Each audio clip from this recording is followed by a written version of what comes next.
잠시 함께 기도하도록 하겠습니다. 우리의 반석이시며 우리의 구속자이신 여호와 하나님, 우리 입의 말과 우리 마음의 묵상이 주 앞에 연락되기를 간절히 기도하며 이 시간 저희들에게 하나님께서 우리에게 예비하신 하늘의 은혜를 풍성하게 베풀어 주옵소서. 예수 그리스도의 이름으로 간절히 기도합니다. 아멘. 하나님께서 인간을 창조하셨을 때 감정을 선물로 주셨습니다. 우리가 기뻐하기도 하고 슬퍼하기도 하며 때로는 두려움과 염려로 죄책감과 수치심을 느끼기도 합니다. 때로는 평안 속에서 희망 속에서 감사와 만족을 느끼는 삶을 살기도 합니다. 감정이 없으면 인간으로 살아가는 일이 너무나 기계적이고 계산적이며 너무 건조하게 다가오지 않을까 이렇게 생각을 합니다. 물론 감정이 지나쳐서 절제가 되지 않은 상황에 이르면 십중팔구 나중에 후회하게 되는 언행을 하게 되기도 합니다만 감정 자체가 잘못된 것은 아니겠죠. 근데 절제되지 않는 감정들 중에서 분노는 아마도 가장 위험한 그런 감정이 아닐까 생각이 듭니다. 아마 여러분들도 이 감정 조절이 되지 않아서 분노 조절이 되지 않아서 낭패를 보신 경험이 있을 것입니다. 대부분의 감정이 그렇습니다만 특별히 이 분노라는 것은 마치 곱빗 불린 황소처럼 한번 달리기 시작하면 누구도 멈출 수가 없습니다. 가정에서의 분노는 부부의 관계를 파탄에 이르게 하고 자녀들의 마음에 돌이킬 수 없는 깊은 상처를 안겨주기도 합니다. 사회에서는 관계를 깨뜨리고 때에 따라서는 이 복수심이 범죄 행위로 드러나기도 하는 것입니다. 특히 이 교회 안에서 분노 조절이 되지 않아서 많은 교인들의 이 믿음의 근간을 흔들어 놓는 사태가 벌어지는 경우를 아마 여러분들도 여러 번 목격해 보셨을 것입니다. 물론 감정 자체가 분노라는 그 감정 자체가 잘못된 것은 아닐 것입니다. 분노는 이 악에 대한 정당한 반응일 수 있다는 것이죠. 그래서 하나님께서도 분노하시는 분이라고 성경이 우리에게 분명히 말씀하고 있습니다. 오늘 본문에 보시면 다윗의 시대의 1절입니다. 다윗의 시대에 해를 거듭하여 3년 기간이 있으므로 다윗이 여호와 앞에 간구하매 여호와께서 이르시되 이는 사울과 피 흘린 그의 집으로 말미암음이니 그가 기브온 사람을 죽였음이니라 이렇게 말씀하셨다고 시작이 되고 있습니다. 사울이 기브온 사람들에게 행한 일이 하나님의 진노를 불러온 것입니다. 여러분, 이 기근이 3년 동안이나 이어진 상황을 한번 상상해 보십시오. 비가 한두 달 정도만 오지 않아도 당장 삶의 어려움을 겪기 시작을 하는데요. 3년 동안 비가 한 방울도 오지 않아서 곡식을 재배할 수 없는 이런 기근이 찾아온 상태를 생각해 보십시오.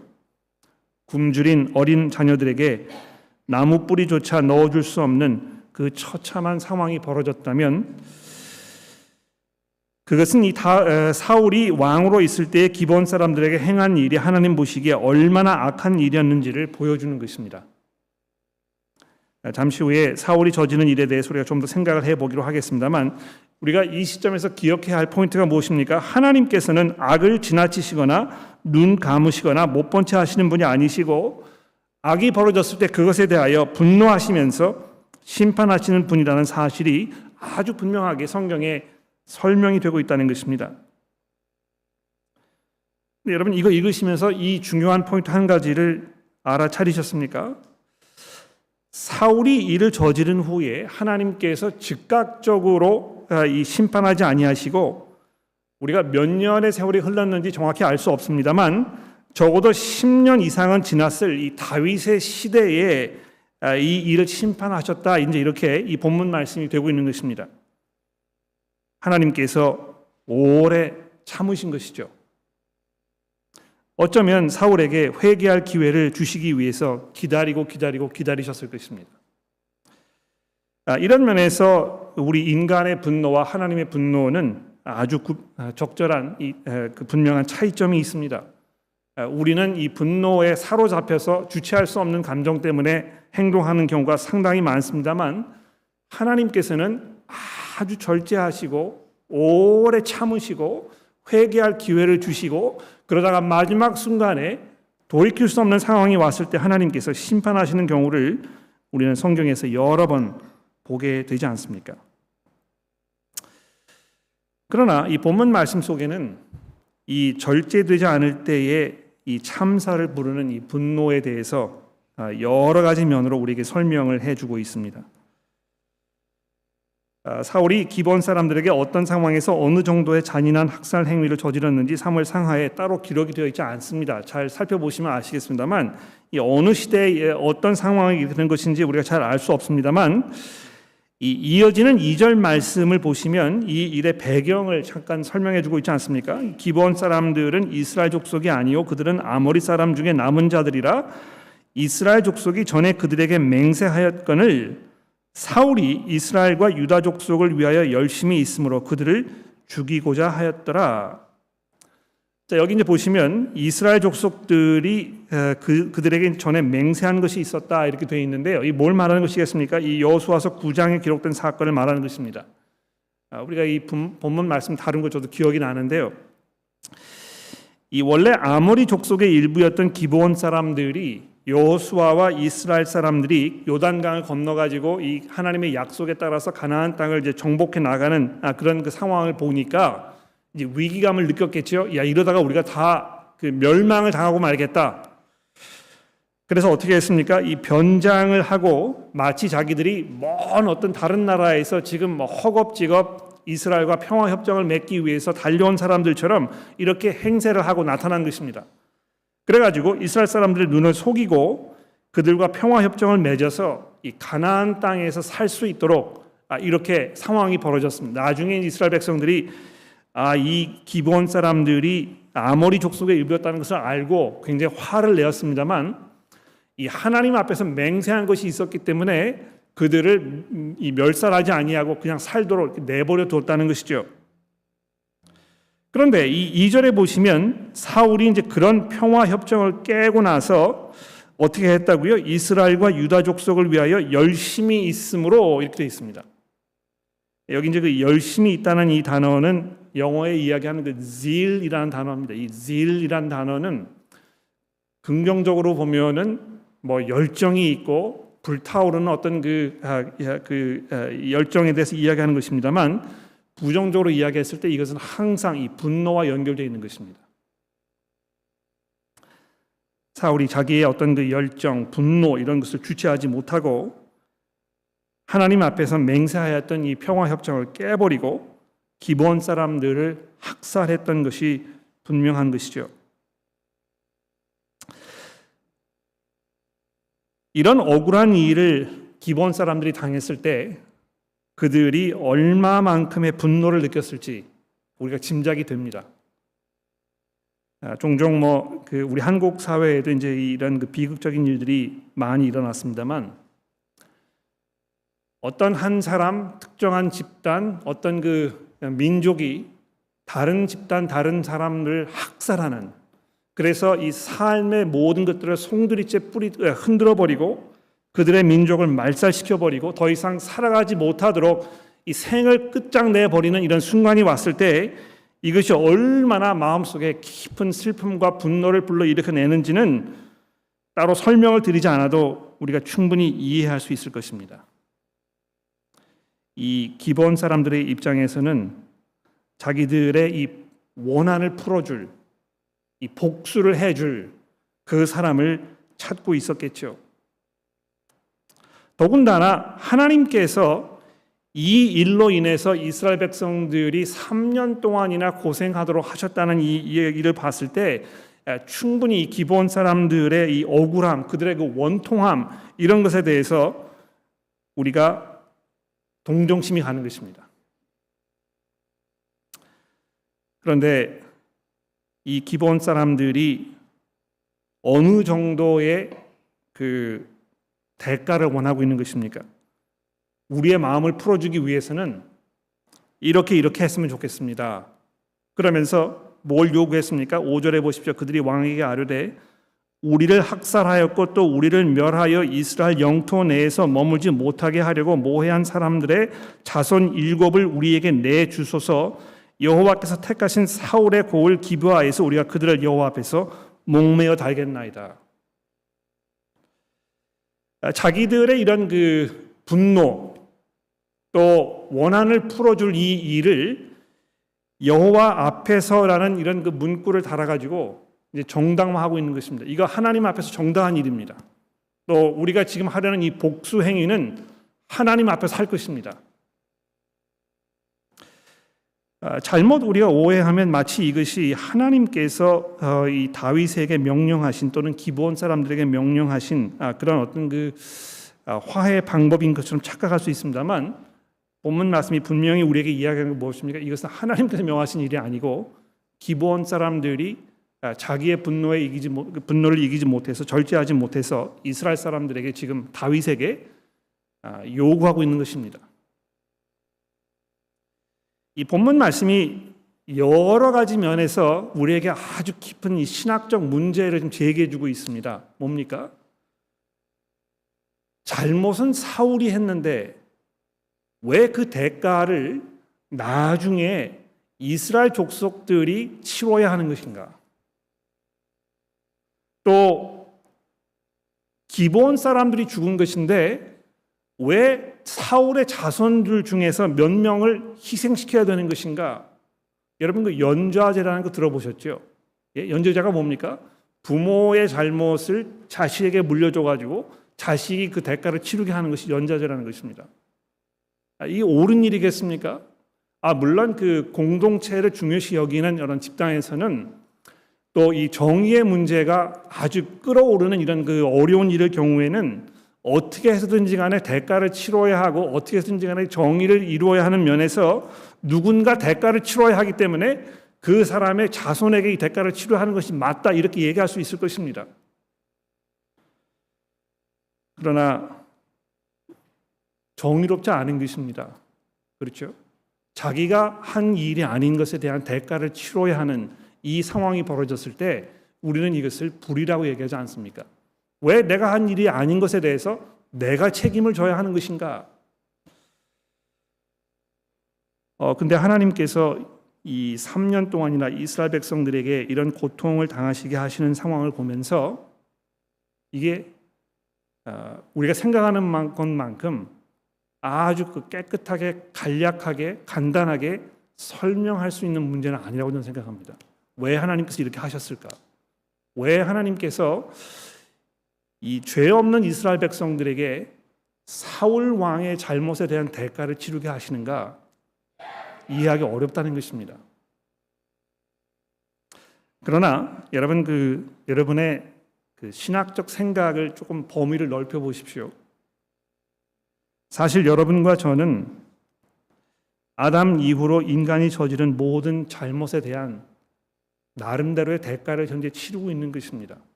우리가 로마서의 말씀을 1장에 있는 말씀을 읽었을 때 하늘에서부터 하나님의 진노하심이 이 온 세상에 지금 나타나고 있다. 그래서 이 인간 사회에서 겪고 있는 이 모든 어려운 점들, 여러분과 제가 삶 속에서 겪고 있는 이 건강의 문제라든지 관계의 문제라든지 어떤 사회악의 문제라든지 이런 모든 것들이 어떤 면에서 인간이 하나님을 저버렸기 때문에, 하나님을 배반하였기 때문에 겪을 수밖에 없는 하나님의 부분적인 심판의 일부분이라는 사실을 우리가 분명히 알고 있습니다. 내가 왜 다른 사람이 잘못에 대한 대가를 치러야 하는 것인가? 이렇게 섣불리 결론을 내리시기 전에 나의 잘못으로 인해서 다른 사람도 대가를 치르고 있는 상황이 있다는 사실을 기억해 보십시오. 내가 다른 사람 때문에 손해를 보고 있다는 사실이 억울하시거나 분노가 일어나신다면 내가 저질렀던 일로 인해서 나 때문에 다른 사람도 피해를 입고 있는 경우가 얼마나 많이 있습니까? 이런 면에서 이 본문 말씀은 여러 가지로 어려운 이런 그 신학적인 문제들을 우리에게 제시해주고 있는데요. 제가 드리고 싶은 말씀은 이런 어려운 문제들이 아주 간단하게 깨끗하게 잘 정리돼서 수학 공식처럼 우리에게 제시되고 있지 않다는 것입니다. 살고 있는 이 세상 속에서 우리 그리스도인들의 경험에 봤을 때 말로 설명하기 어려운, 잘 납득하기 어려운, 정말 엉망진창이 되어 있기 때문에 하나님께서 맨 마지막에 오셔서 명쾌하게 답을 주시기 이전까지는 우리가 해결하기 어려운 문제들이 우리 삶 속에 비일비재하다는 것입니다. 그래서 분노의 꼬리를 물고 비극을 이뤄내는 이런 상황이 우리에게 지금 그려지고 있지 않습니까? 기브온 사람들이 이런 요구를 했을 때에 다윗 왕이 어떻게 했습니까? 6절에 보시면 내가 사울의 7 아들을 내게 넘겨주겠다. 이것에 대해서 다윗을 비난할 수도 있을 것이고 이것이 옳지 않은 부당한 결정이라고 우리가 쉽게 단정을 내릴 수도 있을 것입니다. 저는 성경에 등장하는 여러 인물들 중에서 이 다윗이라는 사람의 굉장히 많은 연민의 정의를 느끼는 사람인데요. 이 순간에 다윗이 얼마나 당혹스러웠을까? 얼마나 어려웠을까? 어떻게 이 문제를 해결해야 모든 사람들이 행복한 이런 결정을 내릴 수 있을까? 굉장히 깊은 고민이지 않았을까 생각합니다. 여러분, 정치하시는 분들이 굉장히 많은 비난을 받지 않습니까? 이렇게 결정을 하면 저쪽에서 비난하고 저렇게 결정하면 이쪽에서 비난하고 모든 사람들이 다 행복할 수 있는 이런 결정 내리는 일은 인간으로서 불가능한 경우가 상당히 많습니다. 비난하기는 쉽지요. 그러나 그 비난을 잠재울 수 있는 해결책을 제시하는 일은 우리가 생각하는 것만큼 그렇게 쉬운 일은 아닙니다.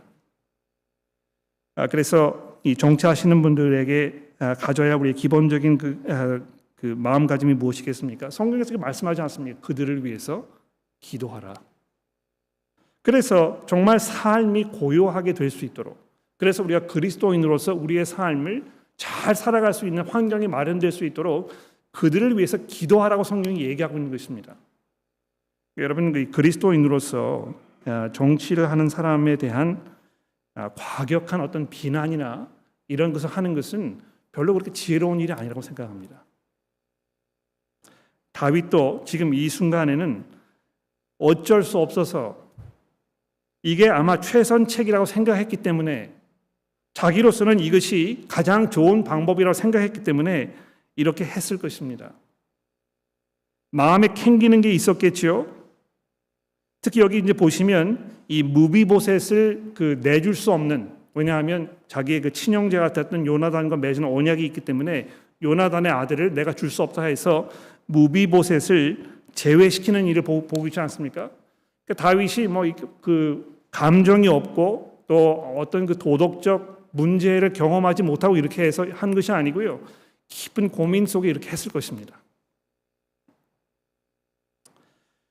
그런데 어떻게 됐습니까? 그 후에 벌어진 이 일의 그 참담함, 이 비극적인 이 사건, 이것을 들어보십시오.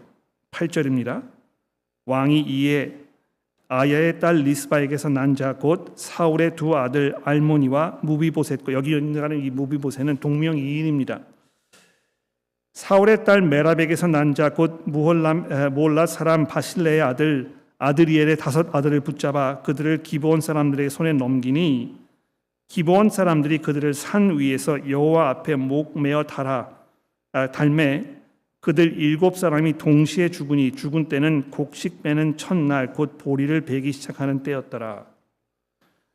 여러분, 이거 읽어보시면 이 저자가 이 상황에 대해서 얼마나 세세하게 설명하고 있는지 들어보십시오.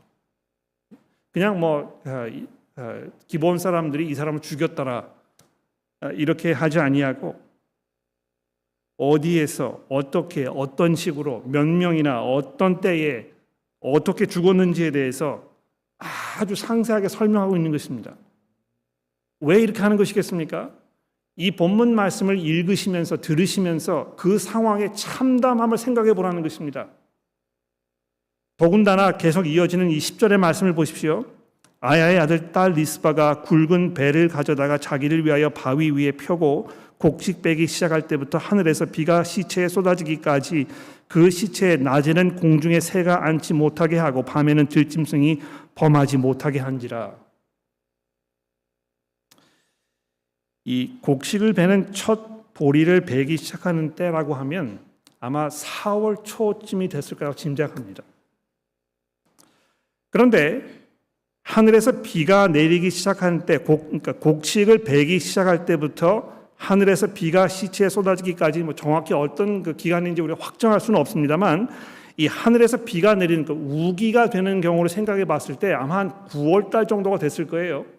그러면 이 리스바라는 이 여인이 자기의 죽은 두 아들과 자기 어떤 그 이복 아들 5명의 그 시체를 이렇게 놓고 그 시체가 썩어 들어가는 그 상황 속에서 적어도 5개월, 6개월 정도는 거기에서 있어야 했다는 것입니다. 여러분, 아들을 이렇게 잃어버린 어머니의 그 울부짖음이 머릿속에 떠오르십니까? 이 얼마나 고통스러웠을까요? 그 시체에 낮에는 공중에 새가 앉지 못하게 하고 밤에는 들짐승이 범하지 못하도록 자기의 몸을 던져야 했겠지요. 떼약볕, 쏟아지는 떼약볕에서 그대로 자기의 몸을 노출시킨 채 울부짖으면서 고통당해야 하는 이 여인의 그 참혹한 상황을 한번 생각해 보십시오. 왜 이런 상황이 벌어졌겠습니까? 다윗이라는 사람이, 이 사울이라는 사람이 자기의 감정을 절제하지 못해서 약속을 깨고 벌어졌던 이 일이 물고 물려가지고 이런 참혹한 상황에까지 오게 되었다는 것입니다.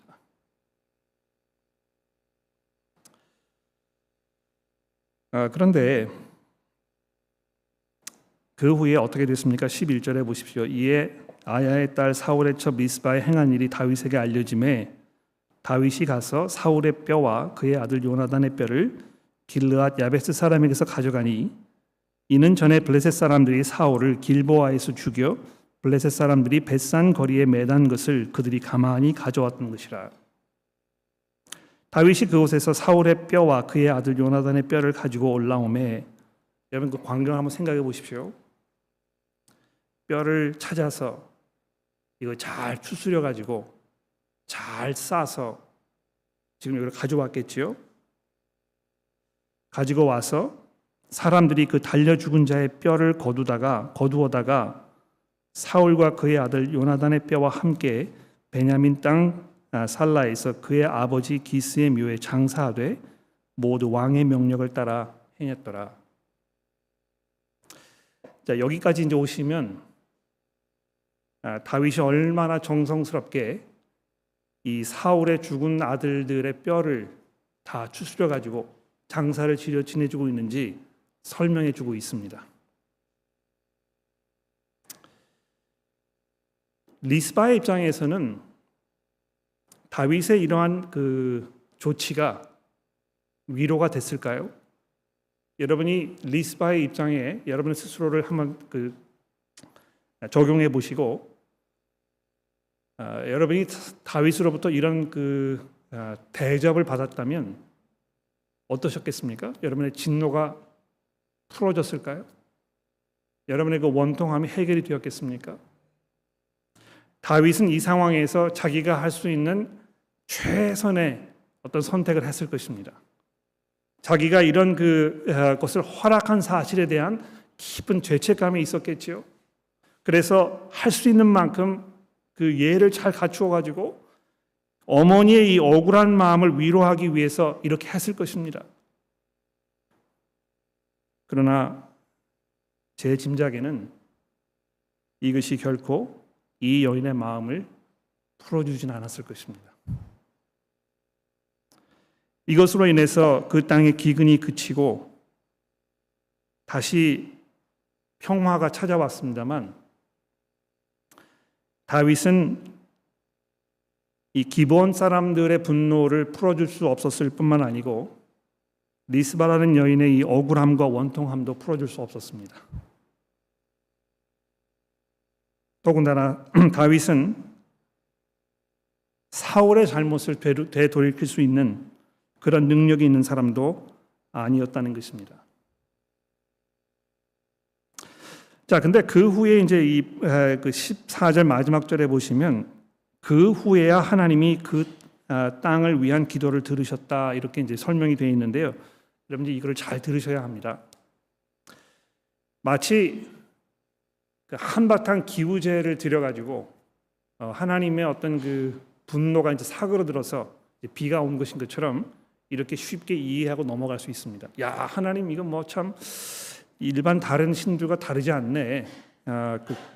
뭐 무당이 구슬해가지고 비가 온 것인 것처럼 하나님도 한바탕 이렇게 일을 치르고 나니까 이제 비를 내려주시네. 이제 이렇게 생각할 수 있을지 모르겠습니다만 이 본문 말씀이 우리에게 설명되고 있는 사실은 그거 말하는 것이 아니고요. 이 기본 사람들의 원한을 풀어주는 그 방법을 하나님께서 제시하지 않았습니다. 이거 하나님께서 말씀하신 것이 아니라는 것입니다. 또 그것을 허락해서 다윗이 이렇게 한 후에 이 비가 그쳤다 얘기하지도 않습니다. 하나님께서는 인간의 어떤 그 행위, 행동, 결정 또 그 결정을 이행에 옮기는 이것을 통해서 좌지우지 되시는 분이 아니시라는 것입니다. 기본 사람들이 요구한 대로 7명의 사람이 죽은 후에 비가 내렸으면 아마 그렇게 얘기할 수 있었겠죠. 그러나 그때도 비는 내리지 않았다는 것입니다. 하나님께서 정하신 때에 하나님의 방법으로 하나님의 백성들을 지키시고 보호하시며 인도하시는 그런 분이시라는 사실을 본문 말씀이 우리에게 아주 분명하게 얘기해 주고 있습니다. 어떤 면에서 다윗이 이 은혜를 베푼 후에 비가 내렸다 이렇게 이야기했을 때는 아마 하나님께서 정말 원하셨던 것은 충분한 배려요, 충분한 어떤 그 사랑이요, 충분한 어떤 그 은혜를 베푸는 일이라는 것을 우리가 짐작할 수 있을지도 모르겠습니다. 어쨌든지 간에 이 본문 말씀이 우리에게 얘기해 주는 중요한 사실이 무엇입니까? 다윗이 이 상황에서, 이 복잡한 상황에서, 이 어려운 상황에서 정말 이 감정이 폭발하여 모든 사람들의 마음에 깊은 상처가 있는 이런 상황을 해결할 수 있는 사람이 아니었다는 것입니다. 더군다나 이어지는 이 15절부터 22절까지 말씀해 보면 다윗을 공격하고 쓰러뜨리려는 여러 적들의 이야기가 이제 기록이 되고 있습니다.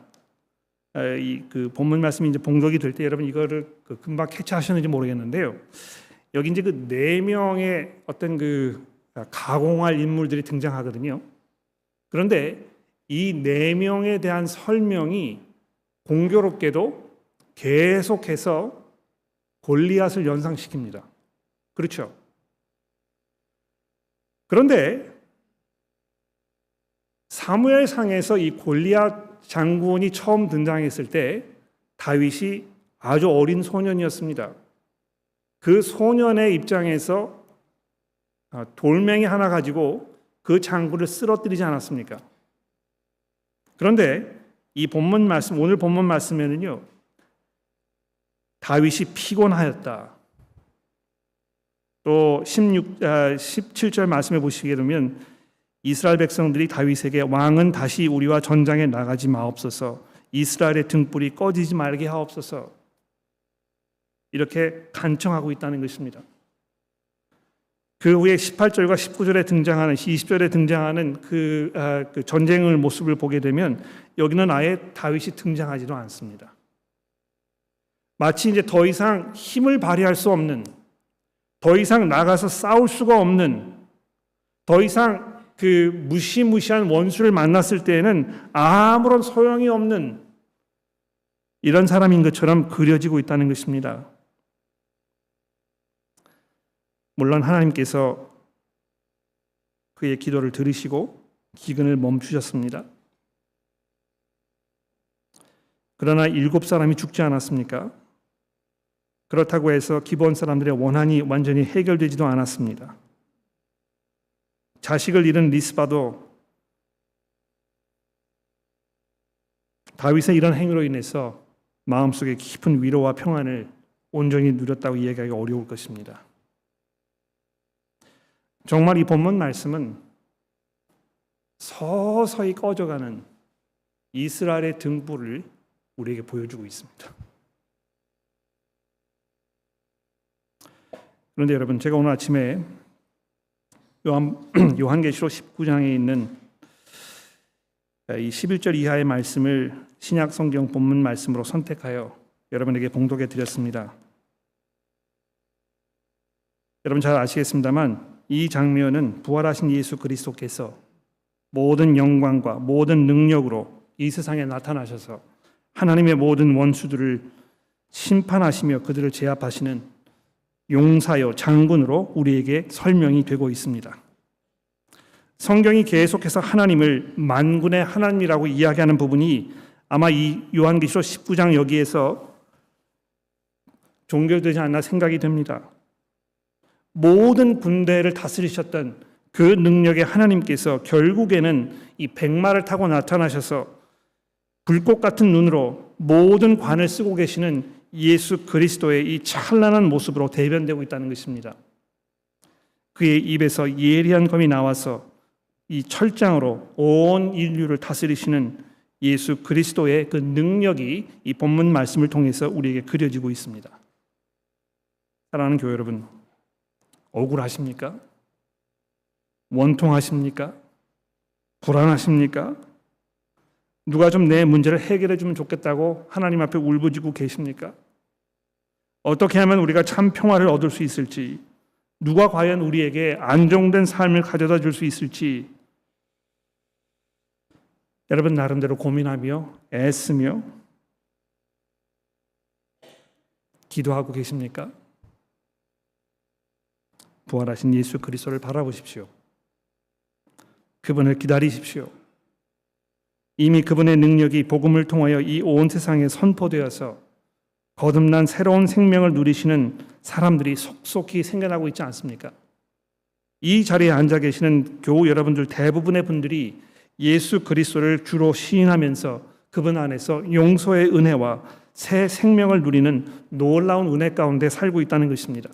그런데 이미 우리가 그리스도의 복음을 통해서 누리고 있는 이 하나님의 은혜라는 것은 장차 그리스도께서 재림하셨을 때 누리게 될 이 모든 약속의 성취에 비교하면 아마 10분의 1도 되지 않을까 생각합니다.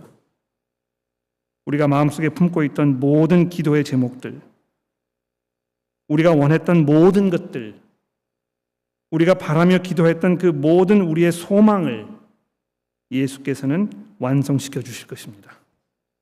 그분을 기다리시고 그분 안에서 참 소망을 누리시는 교우 여러분들이 되시기를 간절히 기도합니다. 기도하겠습니다.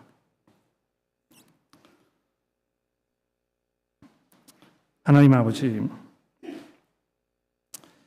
저희들의 삶 속에는 아무도 모르는, 설명하기도 쉽지 않고 설명하고 싶지도 않은 고통스러운 일들이 얼마나 많이 있는지 모릅니다. 죄와 씨름하며 싸우는 우리의 그 고통도 말할 수 없이 어려우며 또 많은 슬픔을 우리 삶 속에 가져다 줍니다. 아무도 우리의 이러한 불안과 또 불편함과 이 모든 것들을 해결해 줄 수 없는 것을 우리는 잘 알고 있습니다. 그러나 복음을 통해서 그리스도를 만나게 하시고 그 안에 있는 참 생명과 참 삶을 누리게 하시니 감사합니다. 우리로 하여금 참 소망을 갖게 하셔서 그리스도께서 재림하실 때에 우리의 모든 기도가 응답될 것임을 저희가 기대합니다. 하나님의 저희를 도와주시고 인도하셔서 우리가 낙심될 때마다 부활하신 그리스도를 바라보게 하시고 그분의 보좌 앞에 나아가도록 저희를 인도하여 주옵소서. 예수 그리스도의 이름으로 간절히 기도합니다.